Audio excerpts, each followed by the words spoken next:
Вначале было Слово, и Слово было у Бога, и Слово было Бог.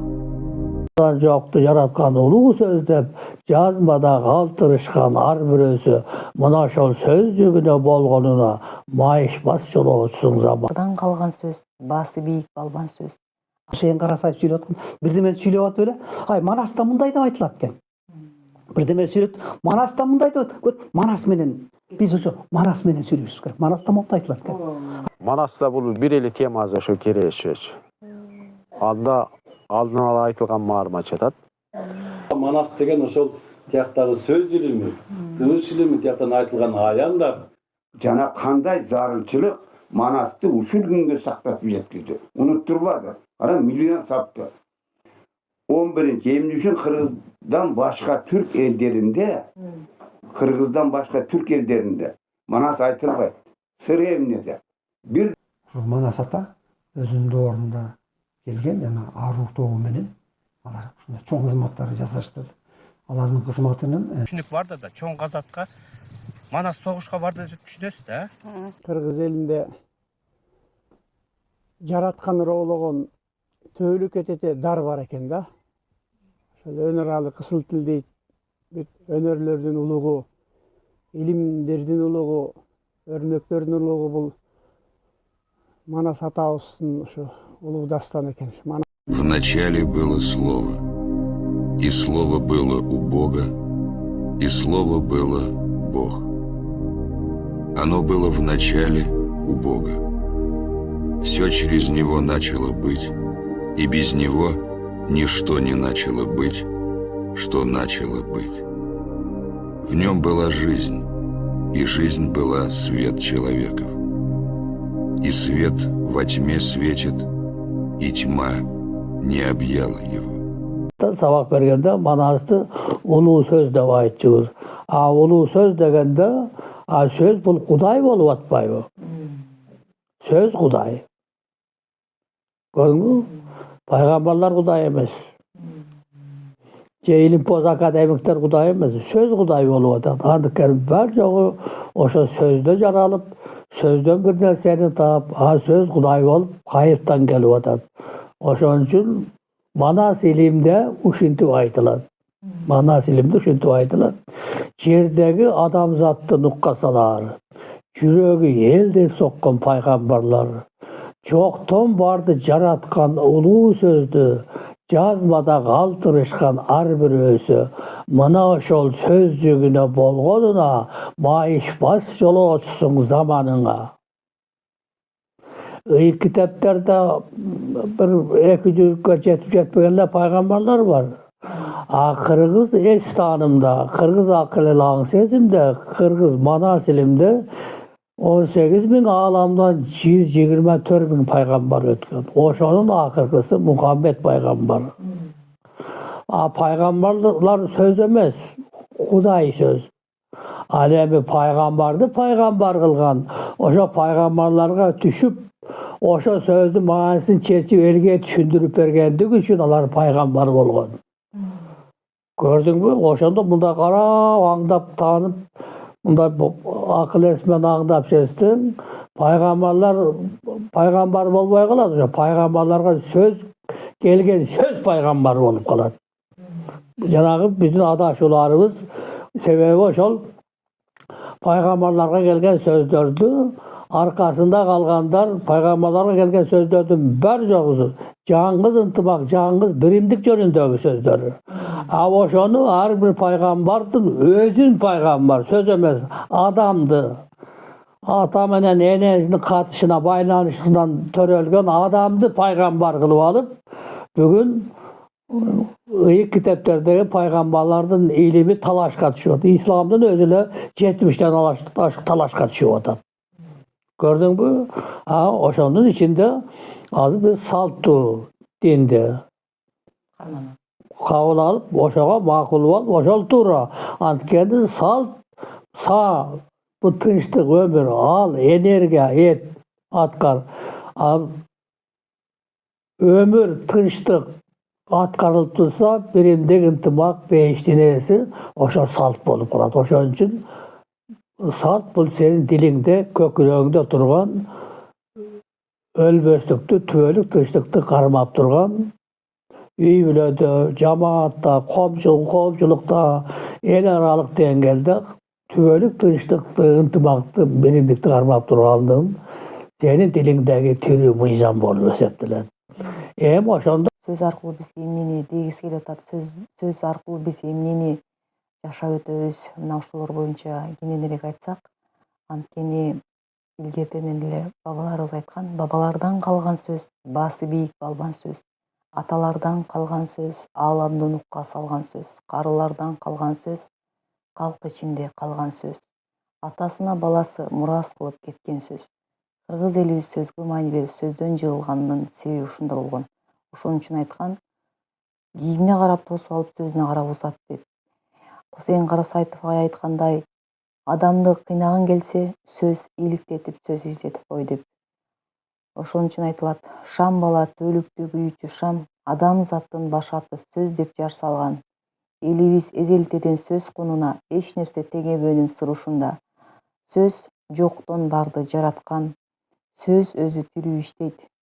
Manas eğer akıl es karnası olsa, oşonun iyisi olsa, manas oşon akıl es karnası an bolup, gün bolup, söz bolup bizge gelip olsa, büt 124 bin paygambar, oşo söz arkalı paygambar bolup olsa, demek bütünдөй paygambarlardın iyisi manas söz, manas ilim, manas özü olup kaladı. Архитектура, кыргыздын жана көркөм дүйнөсү, оймо чиймелери, мына улуттук кийим, улуттук музыкалары, бүт Манаста бүт бар да. Мисалы мен Кусейин Карасаев сүйлөп аткан, бирдеме сүйлөп атып эле, ай Манаста мындай деп айтылат экен. Бирдеме сүйлөп, Манаста мындай деп, Манас менен биз ошо Манас менен сүйлөшүбүз керек. Манаста мындай айтылат экен. Анткени Манаста бүт бар. Бардыгы бар да. Бүт бар. Нарк дагы ошол ичиндеги дилиң дагы, өзөгүң да эмне издесең бар болуп атпайбы. Анан башка жактан издеп эле сугарылып атабыз. Сиз айткандай жанагы мисалы жанын, рухун өзгөртүш керек да. Биздин ошол ата-атасынан куту сүйүнөт деген да. Куту деген ошол улуу рухтарды козгошубуз керек. Ошондо жана рухубуз козголуп, духубуз күчтүү болуп, анан аң сезимибиз бийик болот да. Биз болсо башка нерсеге сугарылып, сиз айткандай, билбейм азыр эми аларды кантип бул нерселерге кайтарабыз. Мен эми ойлоп атам, бул жакшы көйгөй болуп атат. Эми ал тигилер эми өтө эле мындай шиле кийилип калды да. Көрдүм, Айтматовдун гениалдуулугу. Ал шиле кийилген эме көрдүм, баягы энеси келип, ай, сен жоламансың. Сенин атың Дөнөмбай укпай атат, эси жок да. Анткени көрдүм, тиги келип токош берип атат, көрдүм, тиги токош берген эми айтып атат. Тиги жанагы аял келет, сенин тамагыңды тартып жеп алат. Көрдүм, аны жаа берип атып салды да, көрдүм, өзүнүн энесин атып салды. Анткени көрдүм, тигилердин токошун жеп жүрөт да. Көрдүм, азыр бизди айтып атат. Ошол токошун жеп, ошолордун эмесин айтканын кылып атпайбызбы? Жолуң аман болсун деген экен да, жол аман деген. Көрдүм. Бул жерде Айтматовдун гениалдуулугу эсиме кел деп атат да. Айтматов чыгармаларында бүт бар эле, пат текст менен бар, мына 5-6 жыл окуп чыгып, чукулду кайра окусоң, ошо эсиңе кел деген нерселер бар. Бүт жана чыгармаларда биздин кодду айтып атат. Бул Айтматов, бул гений экен биз билбей атабыз да. Бул дүйнөлүк гений экенин билди, бул Кыргызда бул билимсиз адамдар баалабай атабыз да. Ошон үчүн биз Айтматовду жайылта албаган жокпуз. Манасты терең жайылта алган жокпуз. Өзүбүзгө болгон мындай эмени айта алган жокпуз да. Руханий азыгыбызды айта албайбыз. Айта алган жокпуз. Башка жактан динден издеп атабыз да. Өзүбүздүн салтыбыздан, аркыбыздан, манасыбызда жатпайбы азыктын бардыгы. Ошолорду алыш керек болуп атат. Эми ошон үчүн мен бул мына сүрөт өнөрүндө ошол аракет кылып көрдүм. Мына бул жерде карасаң, о бүт эмелерди атайын коюп атпаймынбы? Көрдүңбү? Чийим таштарды, эн тамгаларды, бул эмелерди бул композицияда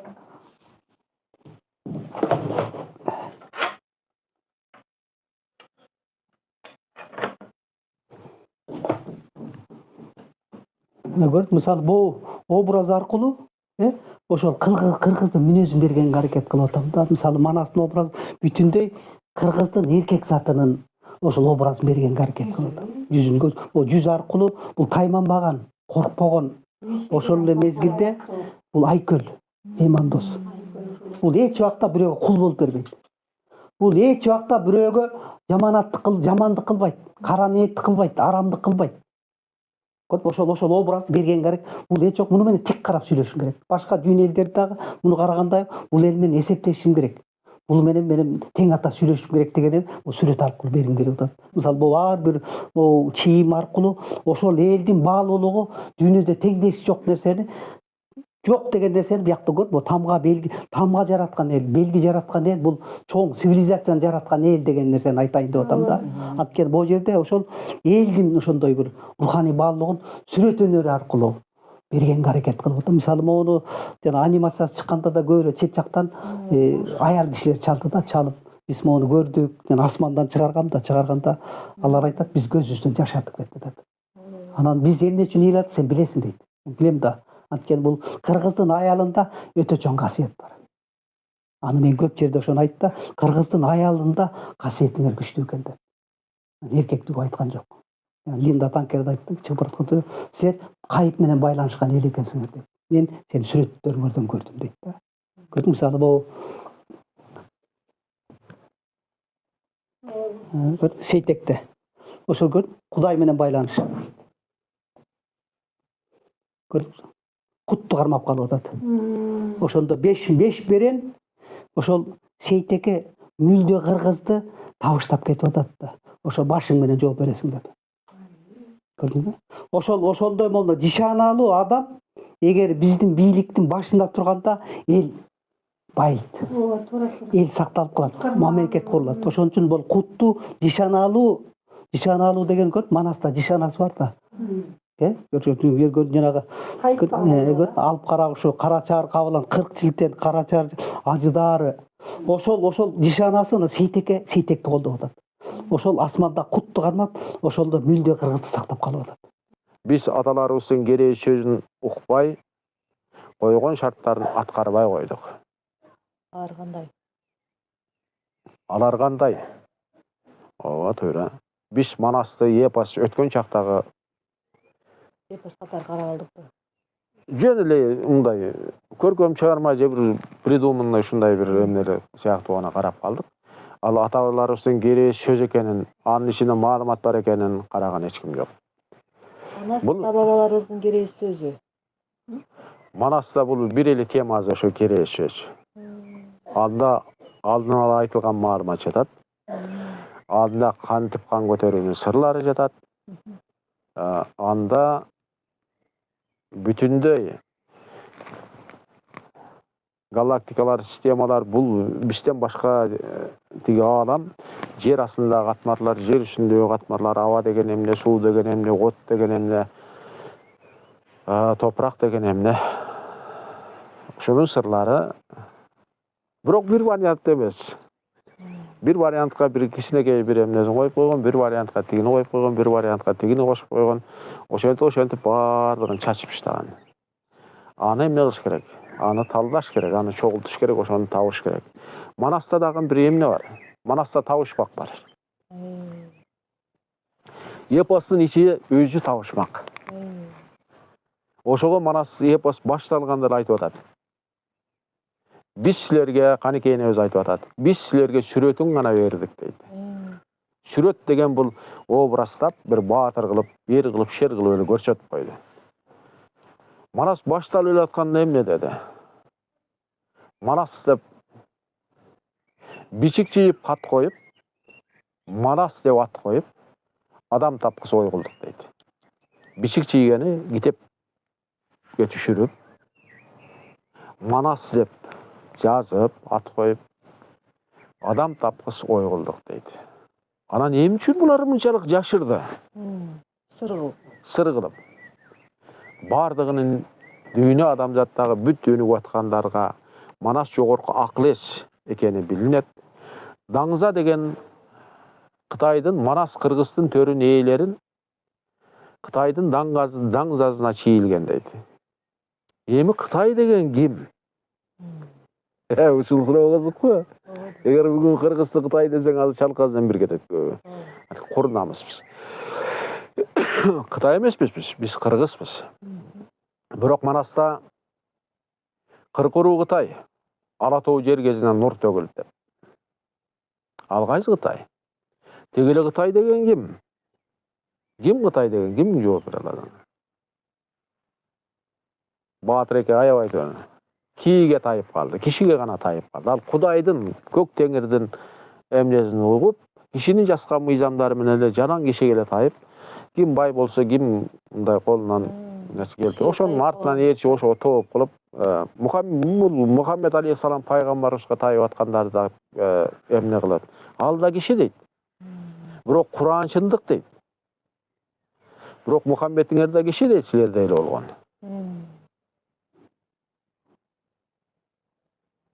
Эми анда Кытайларды санап көрөлү. 40 уруу Кытай. Ала Тоо жергесине нур төгүлүп. Бул Кыргыздын 40 уруу Кытай. Кыргыз элин айтып атат. Экинчи Кытай ким?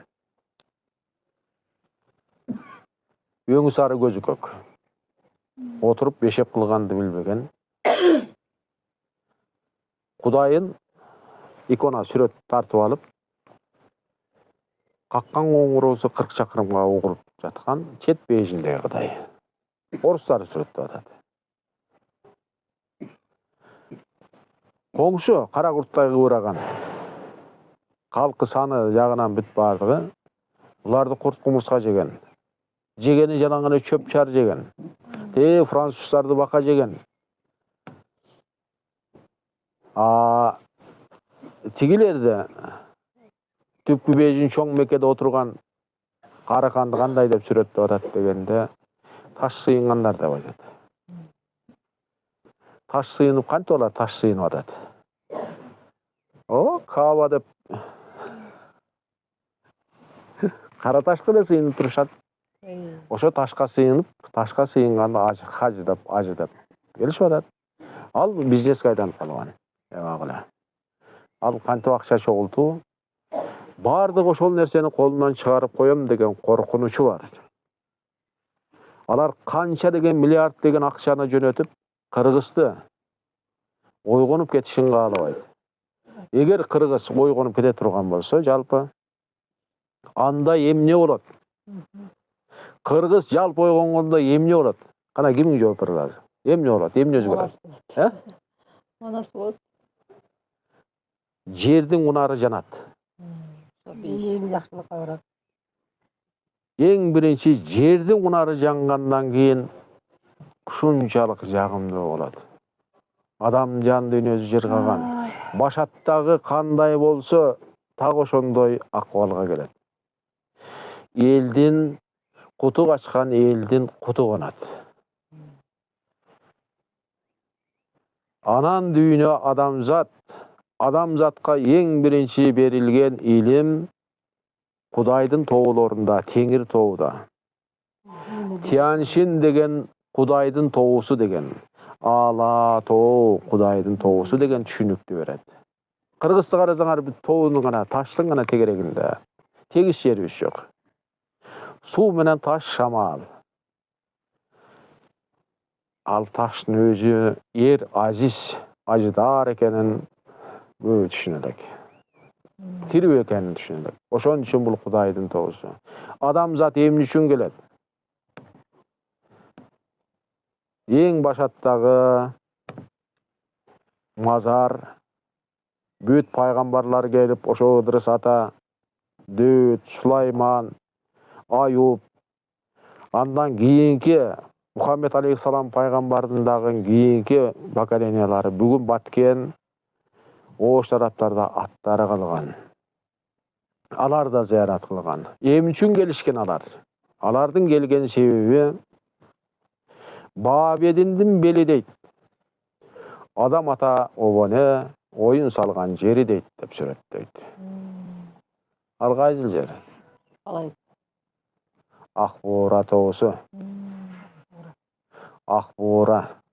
Актан бууралып келген ойсул ата. Ой. Төөнүн пири, төө.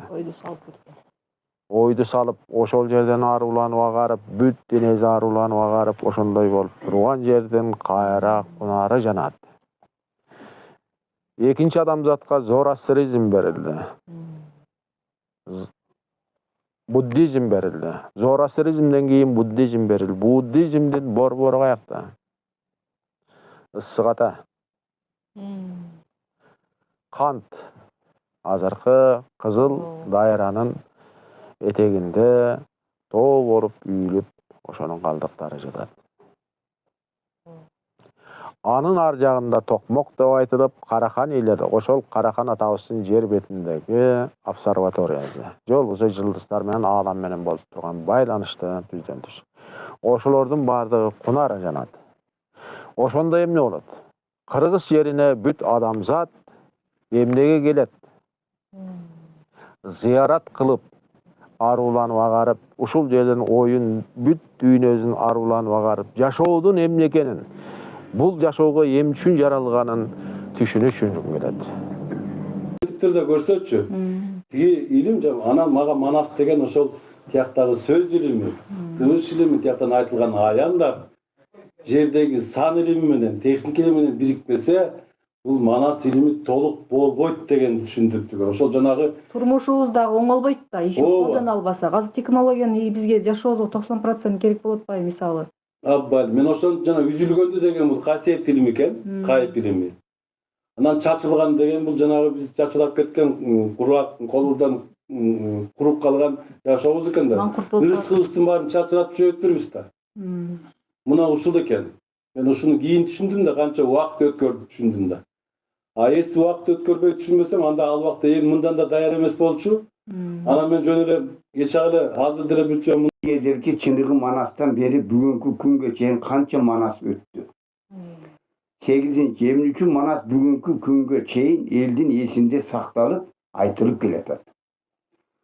9 Манасты элдин көрөңгөсүндө миллиондогон жылда сактатып, Манастын оозу менен айттырып, миллиондон ашык саптарды Манастын муштунда болгон мээсин флешке кылып сактатып турган кандай кудурет күч же ал ким?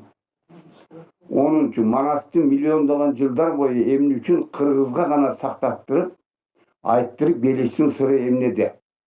Жана кандай зарылчылык Манасты ушул күнгө сактап жеткизди? Жана кандай зарылчылык Манасты ушул күнгө сактап жеткизди? Унуттурбады. Кара миллион сапты. 11 эмне үчүн Кыргыздан башка түрк элдеринде Манас айтылбайт. Сыры эмнеде? Бир да дүйнөлүк элде айтпайм. Мына түрк элинин өзүндө да айта албайт го. Эч болсо 15 сап, 10 сап. Бир гана кыргыз айтып атат. Демек, бу жерде бир улуу сыр жатат. Аны биз азыркы муундар, келечекке келе турган муундар изилдеп таап, элге жеткизип, элге түшүндүрүшүбүз керек. Ошондон кийин биз атабыз Кыргыздын үмүтүн, Манас атабыздын үмүтүн актаган болобуз. Ар бир дүйнөгө алар барып, ошол дүйнөлөрдүн эволюциясын алдыга жылдырыш үчүн жанагындай өз кызматтарын аткарып кете берет. Ошол кызматтарды дагы жана бирөөсүн ушул Манас ата өзүнүн доорунда келген жана аруу тобу менен алар ушундай чоң кызматтарды жасашты. Алардын кызматынын немеси ошол да адамзат эволюциясын алдыга жылдырып, аман эсен алтын доорго өткөрүү да. Чоң казат дегенде эмнени түшүнөбүз? Хотя бир түшүнүк бар да, чоң казатка Манас согушка барды деп түшүнөсүз да? Сизчи? Чоң казат деген мындай силерге түшүндүрүп коет. Казы деген жылкынын казысын билесизби? Жайлоого барса, кызы жылкы оттуу жери болсо казыны топтоп келет. Эгер жаман жайытта болсо казы топтобойт. Ошон үчүн айтат, казы ези жок дейт. Ийе турган казың жок сенин дейт. Топтогонуң жок деген сөз да. Жылкыга салып таштап кеткен мунучу сөздү. Казы ези жок деген сенин ийе турган акылың жок. Бир адамга айта турган акылың жок деген сөз да, азыр жаңы тилге алганда. Ошол чоң акыл жыйынына барганда, чоң казатка барган. Чоң акыл жыйынына барганда, жерде маани жок, эл талашмай, элге маани берген эч ким жок. Анан Манас ошол жерден жарадар болуп кайткан. Таарынып кайткан, мындай айткандачы. Түшүнүктүү болобу ушинтип айтсам? Түшүнүктүү. Ошону чоң казат дейт. Анан жанагы найза менен сайышып, чокмор менен чабышып дейт да. Аны уккан жаш балдар айтат да, Манас атабыз жиндүү болгон экен, найза менен сайып, чокмор менен чайып. Чокмор менен чабышып, найза менен сайышып деген бизде 40 күн чилде деген күн бар, билесизби? 40 чилтең деген ошол. 40 күн чилдеде аман эсен чыгуу болгон. Ошо 40 күн чилдеде ар бир баланы коюп, мен оюмда да чок мына найза менен сайышкан, чоктун отту мындай неметеди, коскойсуң го. Найза менен сайган ошол. Чокмор менен чапканы, отунду анда балта жок. Отун сындырып, чокмор менен коргонуп, жан-жанып алат уруп. Сайып, окат кылып жеп, ошо найза дегени ошол. Найза менен сайышып, чокмор менен чабышып, кылымдарды чапчып келди ата бабалар. Кылыч деген ошол. Төлөгөн Касымбектин сынган кылычы деген кыргызды кыра албады, бирок сындырып койду деген. Силер сынган кылычты эмнеге коюп койду деп аткандырсыңар? Ал айта албады албай куш. Айтса тияка кетип калам депчи. Эми ошолордун баары каяктан келди мага, кандай болду мен түшүнбөйм бирок. Кыргыз элинде жараткан роологон төөлүк этете дар бар экен да. Ошол өнөр алы кысыл тил дейт. Өнөрлөрдүн улугу, илимдердин улугу, өрнөктөрдүн улугу бул Манас атабыздын ошо улуу дастан экен. Манас эмете сейтек кыргыз элинин байыртадан, абалтадан келаткан улуу мурасы. Ошол Манас айтуучулук, өнөр жарыктык атабыз Манас бул бата тартпайт экен, бул назары гана салат. Ар кимди карай берген киши эмес экен. Сөйлөткүтүп жалаң күндү тиктейт экен. Эч жакты карабайт экен. Ал кишинин сулуулугун сүрөттөй албайм. Шунчалык жарыктык жараткан роологон кишинин сулуусу, нурдуусу, ички дүйнөсү ааламдан кең экен. Эми айбаты сүйрүн айтпа, ал кишини тиктеп тура албайт экенбиз. Бири караганда эле жер карап, ушундай жер көчүп кеткендей болуп, ал киши назар салат экен. Улуку манасчылардан келаткан бул ошондой улуу жүк экен да, элибиз үчүн, эгемен кыргыз дөөлөтүбүз үчүн, мекенибиз үчүн ошону кут кылып уютуп, ошо өзүң айткандай, Манас айтылган жерде эл жер тазарган, каганатыбыз гүлдөгөн, анан ошо айтаарда бир окуя келерде мен баардык манасчыларга нуру куюлат төбөсүнө. Көргөнү бар, көрбөгөнү бар, сескени бар, сеспегени бар, туйганы бар, туйбаганы бар. Ошол нур куюлуп келгенден кийин же элге айтасың, же болбосо бир тоого бук болуп чыгып кетип каласың. Эч кимге жолуккуң келбейт, сүйлөшкүң келбейт, асказоолорго, тоолорго бакырып айтып келесиң. Эмнени айтканыңды билбейсиң, саат деп айтасың. Же жылдыз толот, жылдыз толгондон таң атканга чейин айткан күндөрүм болгон. Анан мына эгемен кыргыз дөөлөтүбүз мына эгемендүүлүктөн бери 30 жылдан ашып баратат. Мен ойлойм ошол Кудай колдоп Манас атабыздын касиети жалгап кайыптар дарып дегендей. Ошо улуу манасчылардан уланып келаткан азыркы тирүү Манас айткан манасчылар Манасты айтып жүргөндүгү үчүн эгемендүүлүгүбүздү, жана өзүң айткан эл жерин тазалоонусун ушу деп билем. Эгемендүүлүгүбүз согушу жок өзүбүзгө келди. 15 республика тараганда илгертигеден тарыхта жөн тарабайт да, согуш менен тарайт, түшүнө албай кыргын менен тарайт, жер талашат, бийлик талашат. Биздин чек арага биздин тоолор жерлери өтүп кетти дейт. Бул биринчилерден Кудай өзү колдоду, экинчиден ошо кайып касиеттер дарып, манасчылар Манас айтып жүргөндүктөн эгемендүүлүгүбүз ак жолтой болуп бизге уруш талашы жок тынчтык менен тийди. Мен ушуну ойлойм, элдин жерин жаңырусу, нурданусу, тазарусу. Андан кийин